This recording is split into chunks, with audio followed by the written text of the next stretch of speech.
c'est aujourd'hui mercredi 20 octobre.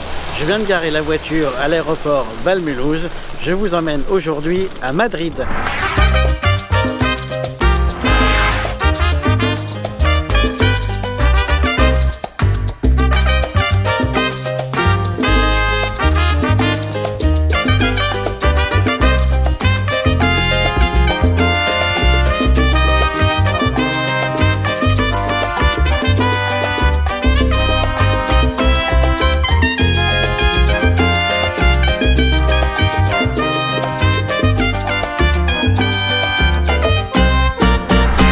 Et bien voilà, arrivé à Madrid cet après-midi, on a pris un petit taxi qui était bien fou furieux pour arriver à l'appartement, mais ça tombait bien parce qu'on était très pressés. Je dis on parce que grande nouveauté de ce vlog, c'est que je vous présente Laurent. Laurent. Enchanté. On est deux pour faire cette vidéo, sauf que Laurent va plutôt faire de la photo.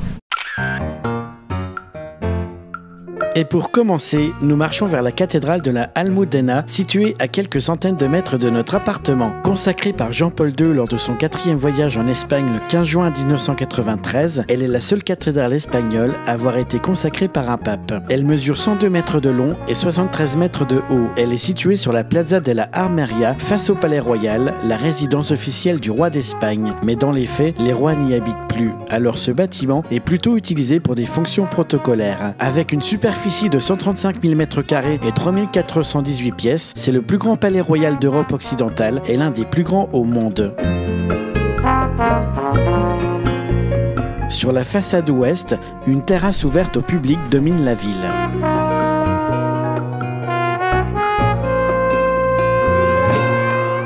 Et maintenant, direction la très célèbre Plaza Mayor.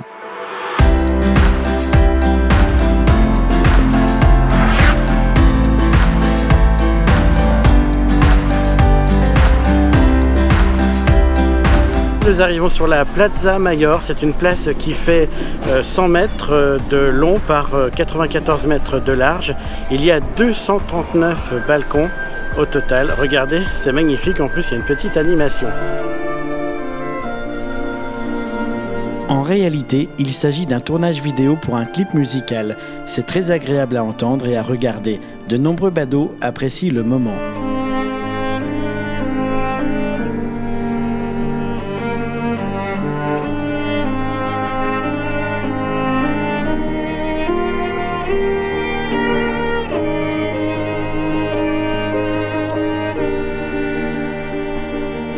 À la tombée de la nuit, nous traversons la place de la Puerta del Sol. C'est la place où se trouvent de nombreux commerces, l'hôtel de ville ainsi que la statue de l'ours et de l'arbousier. Créée par un artiste espagnol sur commande du maire de l'époque, elle a été inaugurée en 1967. Cette sculpture représente les symboles héraldiques de la ville de Madrid.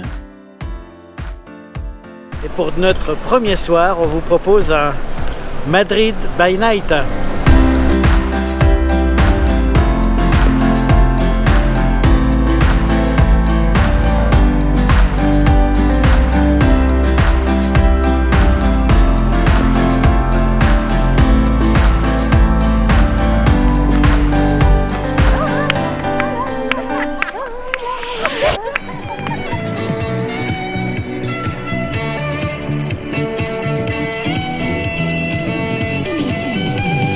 Voilà, nous venons de sortir de l'hypercentre. Après avoir visité Madrid by Night, nous allons retrouver le temple d'Amon. C'est un temple qui date du 2e siècle avant Jésus-Christ, qui a été offert par l'Égypte au gouvernement espagnol dans les années 70.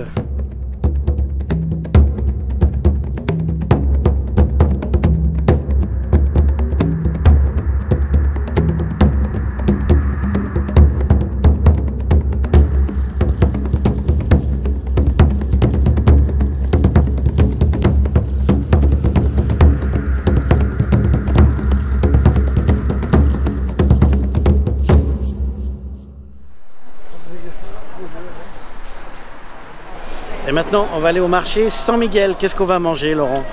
Je pense qu'on va se faire quelques petits tapas bien sympathiques. Ouais. Et puis ce sera finalement qu'un prétexte pour prendre un excellent verre de vin avec. Je suis d'accord, on y va.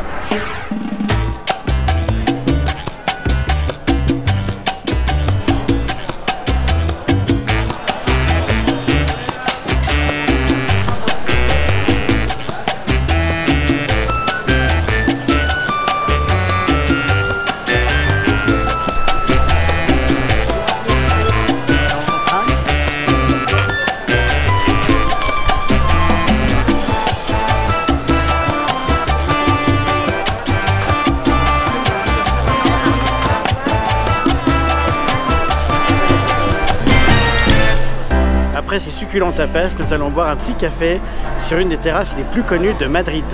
Je vous parle du Círculo de Bellas Artes, en français Cercle des Beaux-Arts de Madrid. Il est l'un des centres culturels privés les plus importants d'Europe. Il est dédié à toutes les formes d'art, la littérature, les arts scéniques, la philosophie, les arts plastiques. Son atout est le belvédère, depuis lequel il est possible de profiter d'une excellente vue dans une ambiance musicale. Donc il y a une très bonne ambiance, il y a de la musique, un peu lunch.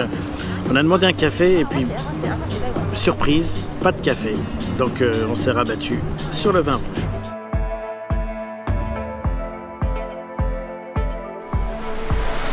Voilà, nous avons descendu les 7 étages de ce centre culturel. 5 € de droit d'accès pour aller sur la terrasse et ensuite on peut consommer, c'est pas très cher. Un petit gâteau avec un verre de vin, 23 €. Maintenant on va se diriger vers la porte d'Alcalá.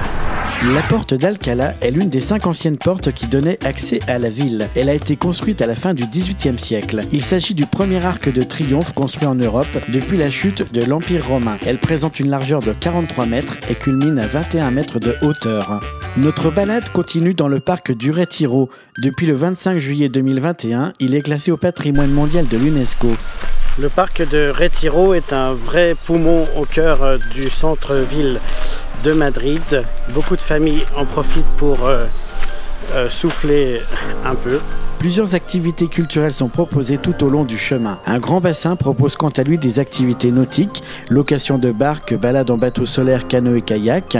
Ce parc s'étend sur 125 hectares et compte pas moins de 15 000 arbres. Le Palais de Cristal, pavillon romantique créé pour accueillir un échantillon de plantes exotiques à l'occasion de l'exposition des Philippines de 1887, est l'un des principaux exemples de l'architecture du fer en Espagne. Son accès est malheureusement actuellement fermé pour travaux. Nous avons terminé la journée en marchant 2 km en direction de l'arène de Las Ventas. Avec une capacité de 23 000 spectateurs, elle est la plus grande arène d'Espagne et la 3e plus importante au monde derrière celle du Mexique et celle du Venezuela. Des visites guidées sont possibles, mais à 17h30, ça ferme.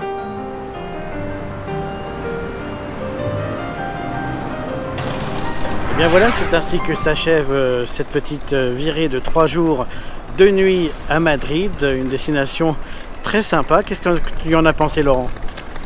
Eh bien, que du bien en fait. Si vous recherchez une destination pas très loin, donc environ 2 heures, entre 2 heures et 2h30 de vol, très sympa, qui bouge bien. Si vous aimez la nourriture sur le pouce avec un bon verre de vin, Madrid est fait pour vous. Voilà, une destination parfaite pour les week-ends prolongés, à petit budget. À très bientôt pour un nouveau voyage.